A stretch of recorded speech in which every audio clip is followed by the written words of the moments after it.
పాక్ సరిహద్దు ప్రాంతాల్లోని 5 రాష్ట్రాల్లో మాక్ డ్రిల్స్ నిర్వహించారు. ఎమర్జెన్సీ సందర్భాల్లో ఎలా స్పందించాలి, ఎలాంటి చర్యలు తీసుకోవాలో ఈ డ్రిల్స్ ద్వారా చూపించారు. ఆపరేషన్ సింధూర్ తర్వాత పాక్ సరిహద్దు రాష్ట్రాల్లో ఈ డ్రిల్స్ నిర్వహించారు. ఈ డ్రిల్స్ కు ముందు బ్లాకౌట్ కార్యక్రమాన్ని చేపట్టారు.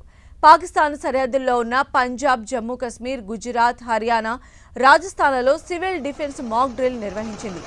ఆపరేషన్ షీల్డ్ పేరుతో నిర్వహించిన ఈ డ్రిల్లో ఆయా రాష్ట్రాల పరిధిలోని జిల్లాలన్నీ భాగమయ్యాయి. ఎల్ఓసి వెంటనున్న రాష్ట్రాల్లోని ప్రజల యుద్ధ సన్నద్ధతను మరింత మెరుగుపరిచే లక్ష్యంతో ఆపరేషన్ షీల్డ్ మాక్ డ్రిల్ను నిర్వహించారు.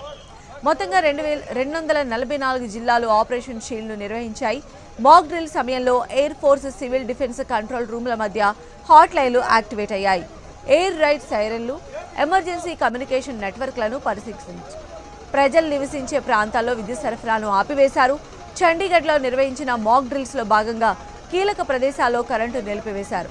అత్యవసర పరిస్థితుల్లో ఆయా విభాగాలు స్పందిస్తున్న తీరును పరిశీలించారు. జమ్మూలోనూ ఈ డ్రిల్స్ కొనసాగాయి.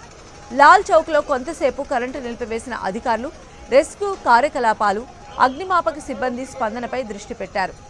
అమృత్సర్లోనూ బ్లాకౌట్ ప్రోటోకాల్ అమలు చేస్తూ డ్రిల్స్ నిర్వహించారు. యుద్ధం వంటి పరిస్థితులు వస్తే ఆయా విభాగాల మధ్య సమన్వయాన్ని పరీక్షించారు.